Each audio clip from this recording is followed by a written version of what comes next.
Welcome to the Stepmom Side with Alicia Crasco, the podcast for stepmoms ready to create the life they want and one they actually have a say in. Here we talk all things stepmom life and just a little bit more. Leave the superficial conversations at the door and get ready for perspective shifts and actionable advice to help you on your way to creating the life you want, one step at a time.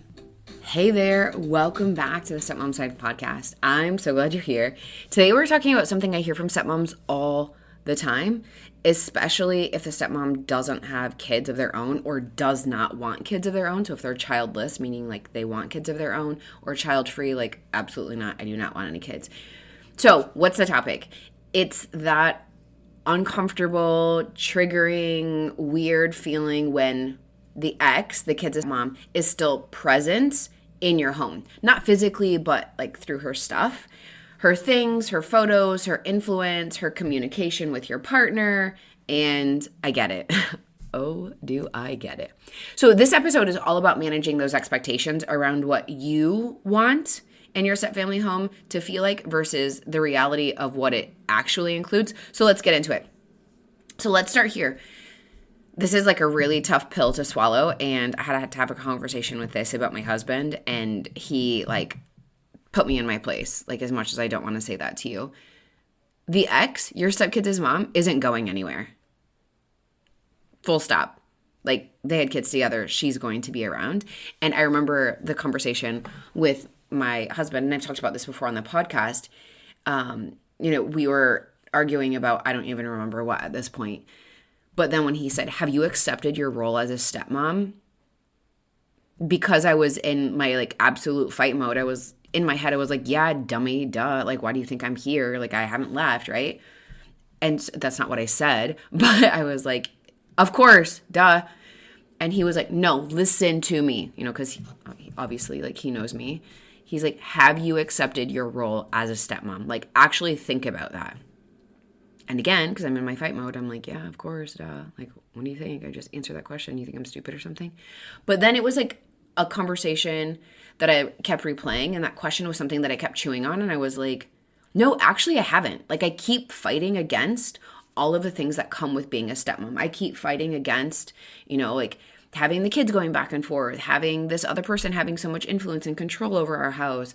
I keep fighting against, like, I don't want to have to run things by her, all of these things kind of immaturely, like, let's be honest. And so then I was like, no, I haven't really accepted it. Like, I don't think that I ever actually like went back to him and was like, hey, by the way, I mean, we've had conversations subsequently, like that was years ago, but I was like, yeah, I haven't really accepted it because for me personally, and maybe this is you too, I don't know, I am so good at running my life. Like I can run everyone else's. And so I was frustrated that no one was listening to me and no one would let me control the situation and no one would let me like dominate the situation. Like that's where I shine. Like I'm really good at this. And so that was really frustrating. And so once I understood, like, I can't control the situation, I can't just persevere my way through, I can't just dominate my way through this, I learned how to let go, which like I can't even believe. Had you told me like 10 years ago being a stepmom would be like the biggest lesson on learning to let shit go, I would have been like, yeah, right, whatever, watch this, challenge accepted. Wrong. Absolutely not.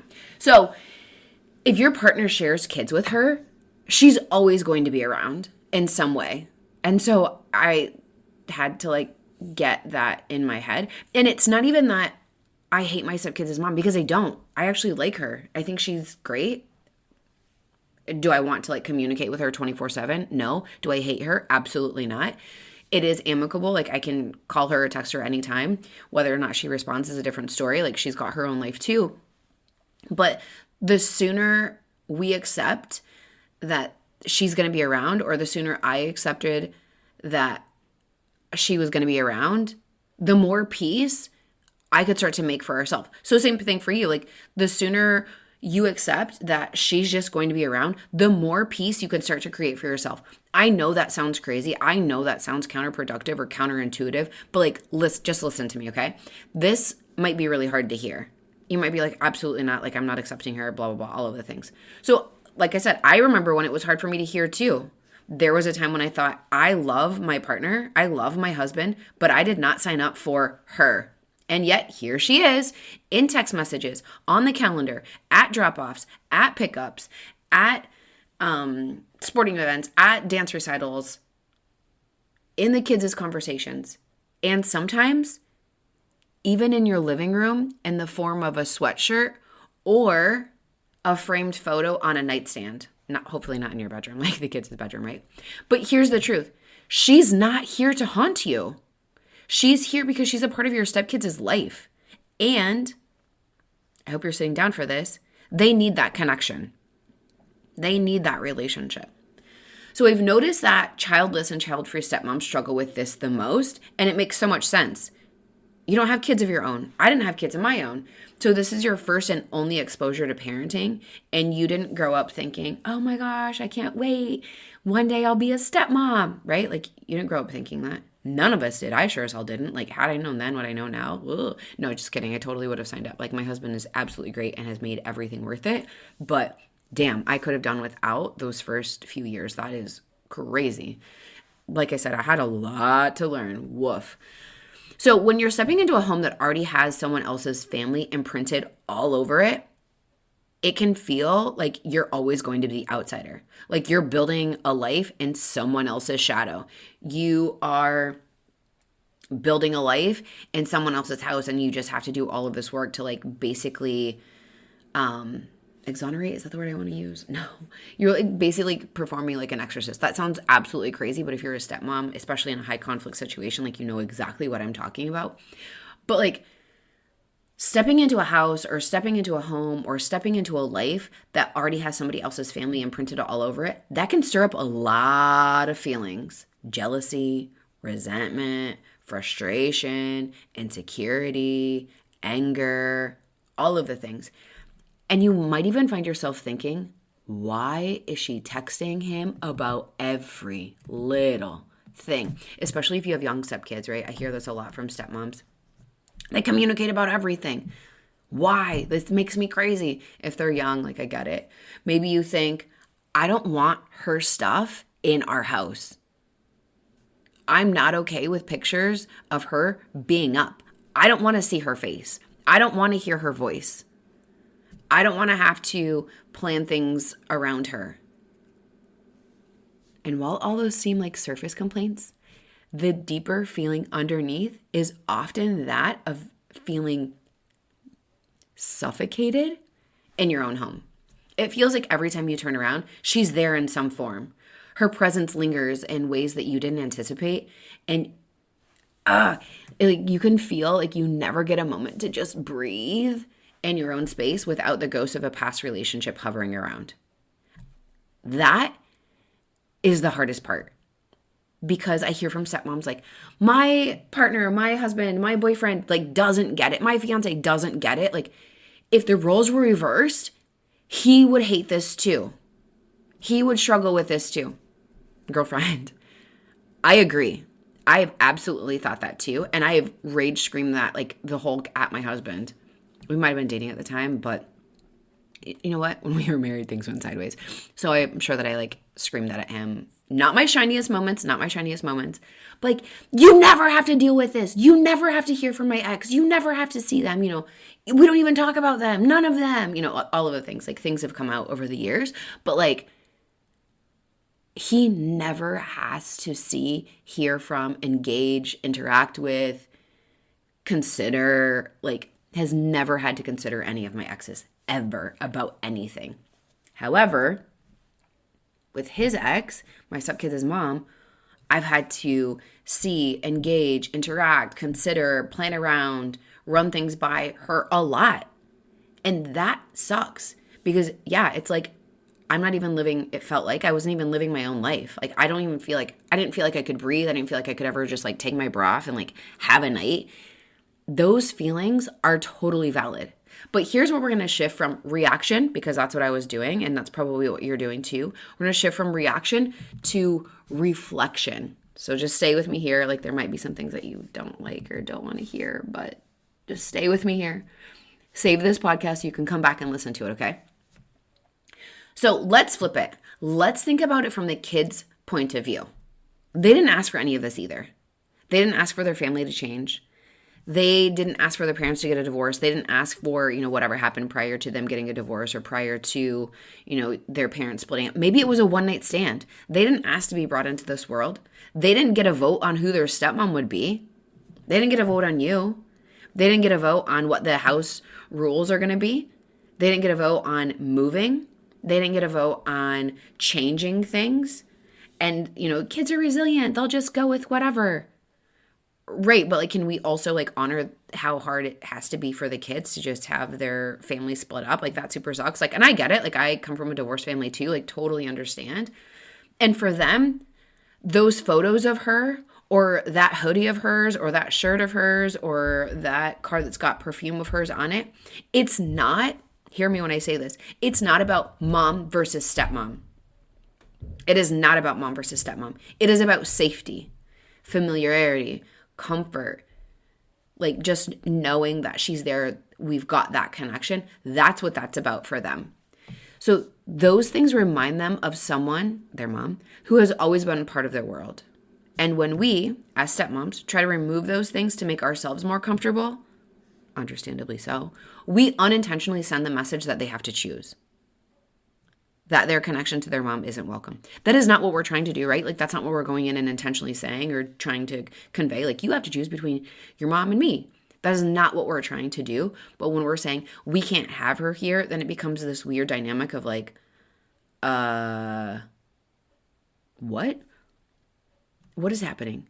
I want to have something in my mom. I love her. You might hate the ex. You might hate their mom. Your stepkid, that is their gold standard. Doesn't matter how great of a parent if she is, and maybe she's the worst parent you've ever met, and you're how in the heck did this person have kids? Maybe she's the worst parent you've ever met. Doesn't matter. We have to get this through our head too. Doesn't matter. It's still the gold standard for your stepkids. And so when you say to them their connection to their mom isn't welcome in this home, that is a weird dynamic to put the kids in. And it super sucks. And I just want to acknowledge something here. When we talk about the kids' needs, it feels like ours don't matter, that their comfort comes at the cost of ours. That's where the feeling of suffocation creeps in. You know what I'm talking about? I know you know exactly what I'm talking about, right? Because it feels oh, well, here we go again. We're always the bigger person. We're always putting someone else first. We're always doing what everyone else wants. We're always. Because it feels like everyone else gets to belong here. And here I am, just managing around their needs, walking on eggshells, just trying to get by. Everyone else gets what they want. When do I get to have what I want, right? But this isn't about choosing their comfort over yours. It's about creating room for both. Remember how I said, stay with me here? We're going to go through some hard things, but we're going to get through this. It's going to be okay. And before we get into all of that, though, but here's another layer that doesn't get talked about enough, how this turns into a fight with your partner. Oh my gosh. Are you nodding along? You know exactly what I'm talking about, right? You bring it up, trying to express how uncomfortable or how weird you feel with her things in the house, and suddenly it feels like World War III. Your partner might get defensive. They might shut down, or they might say something like, she's her mom. What do you expect me to do? You're being crazy. This is insane. What the hell's wrong with you? Or maybe they'll say what my husband said, have you accepted your role as a stepmom? Yeah, okay, great. And you're not in the mood to hear it, right? And now, instead of feeling heard, you feel even more alone. You're oh, I'm on stepmom island again. I'm out by myself. Yay, this is great. You feel dismissed, and it starts to boil over into resentment. Not only towards the ex or the kids, but your partner too. And you're what the hell? I used to be so in love with this person. I used to be oh my gosh, you walk on water. This is great. Life is amazing. And then now you're looking at them with horns growing out of your head and a pitchfork in your hand and a tail growing, right? So why? Why does this happen? Because you feel you don't have a say in your own home. Yep. Relatable. You feel your voice gets lost in the noise of trying to keep the peace. Yep.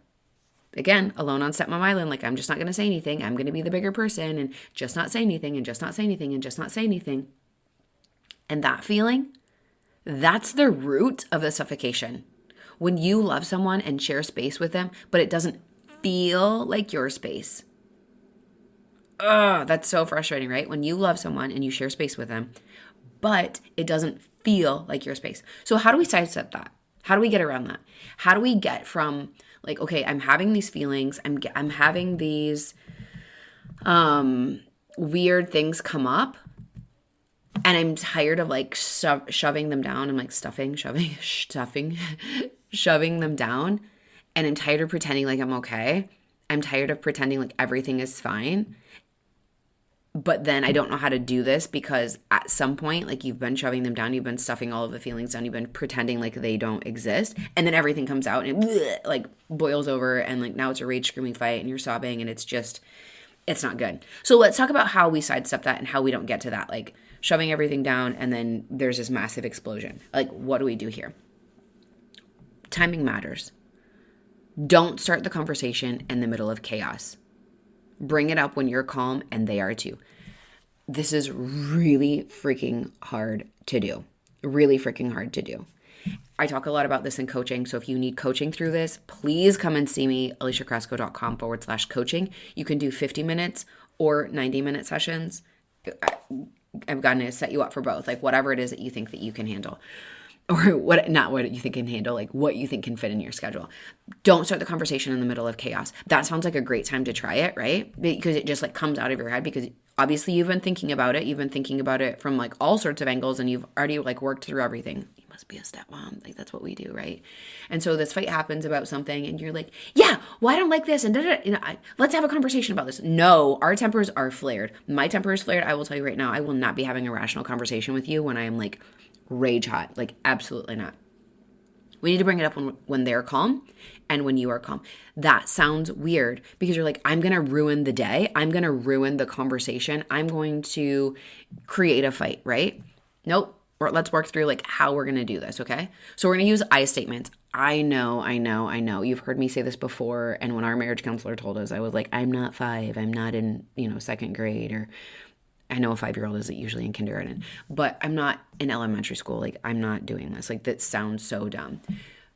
It works. Listen to me, my friend. It works. That's why I suggest it. That's why she suggested it to us. So instead of, you let her take over our home, you let the kids do whatever they want, no, let's try, I'm feeling overwhelmed and I'm not sure how to balance her presence with my comfort. You see how it's different? Like we're relaying the same conversation or we're relaying the same meaning, but we're saying it a lot more friendly. I'm feeling overwhelmed and I'm not sure how to balance her presence with my comfort. That sounds a lot nicer than I'm feeling overwhelmed and I'm not really sure how to balance her presence with my comfort. Sounds totally different, right? So we need to talk about a lot about this too, and we can work on this in coaching. Matching our voice and tonality with our face. I typically tend to attract stepmoms that have RBF. Is that you? Come see me. Like we can work on how to get through not talking like that. Another thing, make this a team issue. Say, can we come up with a way together to respect the kids and make this feel like a home for me too? It's a team thing. Can we do this and do this as well? The goal isn't to win. Let me just stop you right now. The goal isn't to win. It is not a competition. It is not a us versus them. It is us versus the problem, right? Like not me versus my husband, not me versus my partner, like us versus the problem. The goal is not to win. The goal is not to win. Please, please, please let me hammer that in your head because for me, everything was a competition and everything was about winning and everything was about being right. Please don't do that. The goal is to be understood. It is to be a part of the conversation. It is to be a partner. The goal is to be understood, to be a part of the conversation, to be a partner. Because when your partner can acknowledge your discomfort without going into defense mode, it opens the doors to solutions. But when it stays a tug of war, everyone ends up losing. You already know that, right? So it's all about how we have a conversation with our partner and how we present it. I know we are the ones that's doing all of the work, but sometimes we have to be the one to make the changes that we want to see. So now let's talk about boundaries because yes, you get to have them. So in my house, for example, I don't want pictures of the ex hanging in shared spaces. I can't believe I just said that on the podcast, but here we are. I don't want pictures of her up and around. That's a boundary that I'm comfortable with. I think it feels weird to me. Have I seen them? Absolutely. Have I found them? Absolutely. But if one of my stepkids wants a picture of their mom in their bedroom, that's their space. And they deserve to have that comfort. Like, it's kind of the same thing, like if they want to have a messy room, like we're here all about like having clean rooms and all of the things, but sometimes you just have to shut the door. And the same goes for clothes or belongings. You may not love seeing a hoodie that she bought or something that's hers, but if it makes your stepkid feel safe or if they love it, let them wear it. Just let them wear it. Like, it's their clothes. Who cares? If it's something that's hers, like maybe ask that it stays in their room, not draped over the couch. If they're wearing it, fine, but let's not leave it everywhere. Again, this is something that's super touchy. There's a million different ways to skin this cat, right? But this is about protecting your mental and emotional space without trying to control every inch of the household. Let me just tell you this. From one control freak to the other, trying to control every inch of the household is exhausting. At first, it's amazing. You love it, right? Like me, I loved it. I'm like, this is great. I'm in my element. I'm in my jam. Like, oh yeah, I got this, right? Wrong. It becomes exhausting. Because then what you start to realize is that like everyone is their own person and they're going to start to do their own things. And then now you have to try to like control other people. Impossible. Absolutely impossible. So, let me remind you, again, this is about protecting your mental and emotional space without trying to control every inch of the household.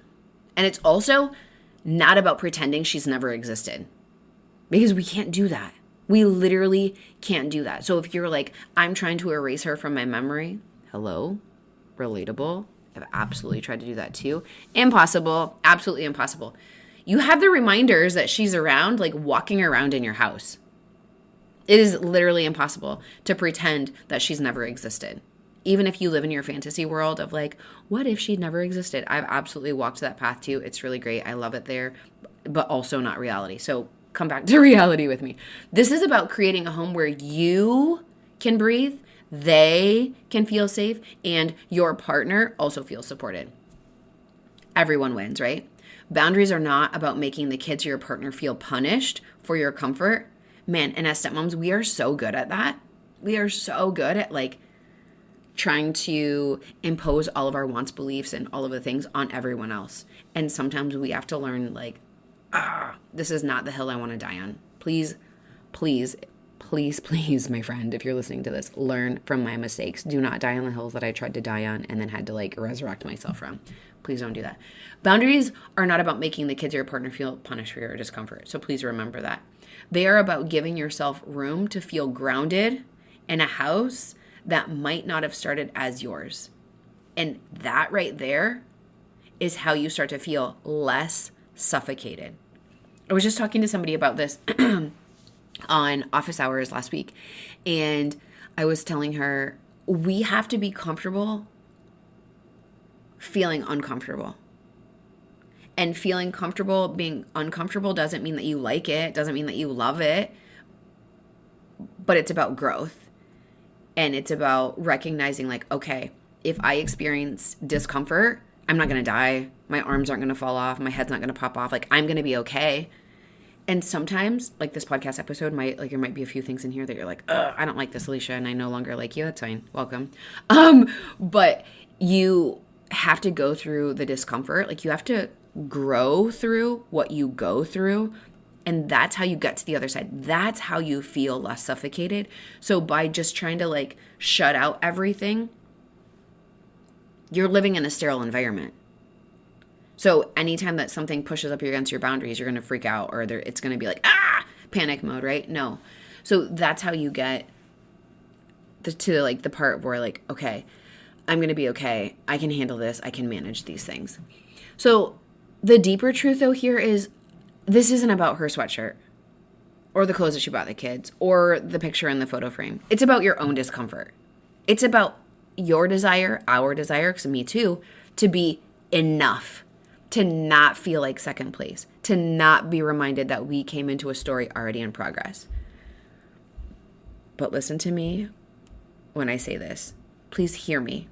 You are not second place. You are in your place. You are the only one that gets to be a stepmom. she's the only one that gets to be a mom. You are to those kids. Let me just clarify that right now. She's the only one that gets to be a mom to those kids. You are the only one that gets to be a stepmom to those kids. So, because if you're listening to this and you want to have kids of your own, I just don't want you to get frustrated that I'm like, she's the only one that gets to be a mom. Nope. When and if you have your own kids, you are the one that gets to be the mom to them. You are in your place, and your worth is not diminished by the presence of someone else. I think that's something that we get tripped up on, just in general, not even like stepmom versus mom, but like in general. So like, let's say that you and I are out somewhere and like one of your friends shows up, or like one of my friends shows up, and or like you compliment somebody else, like, oh, wow, your hair looks really pretty today, or wow, you look really beautiful, or I love your coat, or whatever. Does that mean that I'm not pretty? Does that mean that my coat is ugly? No, we put it into these weird things. And I've had to have conversations with my stepkids and with my own daughter about this. Just because somebody compliments somebody else doesn't mean that you're less than, right? So same thing here. Your worth is not diminished by the presence of someone else. Like, you are the best stepmom. The best. Now, because she shows up, does that mean that you suck as a stepmom? No, you're still the best stepmom. So we have to get that out of our head, though. Your worth is not diminished by the presence of someone else. Her being their mom doesn't make you any less valuable in your role. Hear me when I also say this. You are the only stepmom. She doesn't get to be the stepmom. You are in an awesome, unique role where you get to be like the fun person. You can also be the strict one. Like, I'm not like fun and strict, but like you're the only one that gets to be a stepmom. So when you feel that discomfort rising up, take a pause. Ask yourself, what am I really reacting to? What story am I telling myself about this situation? And is it even true? So ask yourself, when you feel this discomfort rising up, pause, ask yourself this. What am I really reacting to? What story am I telling myself about the situation? And then I want you to use this tonality. Is it even true? Like, are you kidding right now, Alicia? Are you kidding right now, Sarah? Are you kidding right now, Rachel? Are you kidding right now, Andrea? Like, is it even true? Chances are the answer isn't getting rid of her stuff. It's calming the storm inside of yourself. And that sucks to hear, right? It's not getting rid of her stuff that's going to be the answer. It's calming the storm inside of yourself. Because we feel all of these weird things. Remember, resentment, jealousy, anger, insecurity, frustration, jealousy, insecurity. We feel like the outsider. So how do we stop feeling like that? We have to work through this. There is no hack. There is no like cheat sheet. There is no shortcut to doing this. That is how we get through this. And if you need help getting through this, please, please, please, I know I've mentioned it a few times, please come and see me. Come join us inside the Stepmom Side community. You'll hear from other stepmoms in there. You can be on office hours with me. You can be on a live Q&A with me. You can be on group coaching with me. Or you're like, no, my friend, Alicia, I need help. Like, I need you to talk me through this. Let's do some coaching. So this is your reminder that you can create peace inside of you even when the outside feels messy, right? It's almost like healing your inner child, like not to be like super like, ooh, but like you have to heal your inner child. You can have that peace inside of you even when the outside feels messy. And I just want to end it like this. I still don't want pictures of the kids' stepmom like up in the hallway. And I probably never will. But I now understand why they might want them in their room. They don't have them in their rooms. I don't think they've ever had pictures up in their room. I know that they've had like little photo books of them in their room. But I respect that. That's their space. They deserve to feel seen and safe and connected with her. What helped me shift was time. Time. Patience. Time, space, and grace, right? Time, space, and grace. And an honest conversation with my partner, many conversations with my partner. I let him know where I'm struggling, and we worked together to create boundaries that honored both my needs and the kids'. So here's my biggest tip. Let go of the idea that her presence in your home means your presence is any less important. There's room for both of them. These are not mutually exclusive. You deserve to feel seen too, not just as a stepmom, but as a woman, a partner, a human trying to make a home. So if you're a stepmom listening to this and your feelings are all twisted up inside because her stuff is in your house, I see you. I get it, and I want to challenge you. Instead of asking, how do I get the stuff out of my house? Ask this, how can I feel at peace with it here? You get to create boundaries and the kids get to feel safe. Both can exist. That's the dance of stepmomming. Yay, welcome. The moves change all the time and you have no idea. Again, if you need help with this, please let's set up some coaching. Please come see me inside the Stepmom Side community. Wait for office hours or do the group coaching or do the live Q&A. Like, those office hours are so freaking beneficial. But thank you so much for spending time with me. If this episode hit home, I'd love to hear from you. DM me. I'm just at Alicia Krasko on Instagram, or leave me a rating and a review. That's so wonderful. It helps so much more than you know. But until next time, take a breath, take a break, and take care of you. You're doing better than you think. And I will chat with you next week. Thanks for taking time to listen to this week's episode. If anything was helpful or resonated with you, please share it on social media and tag me. I'm just at Alicia Krasko. And if you could leave a 5-star rating and a review while you're at it, that would also be really helpful.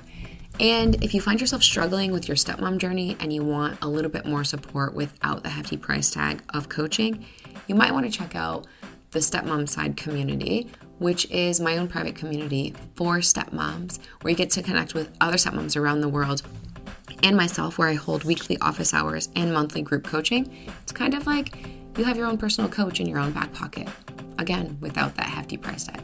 See you next week.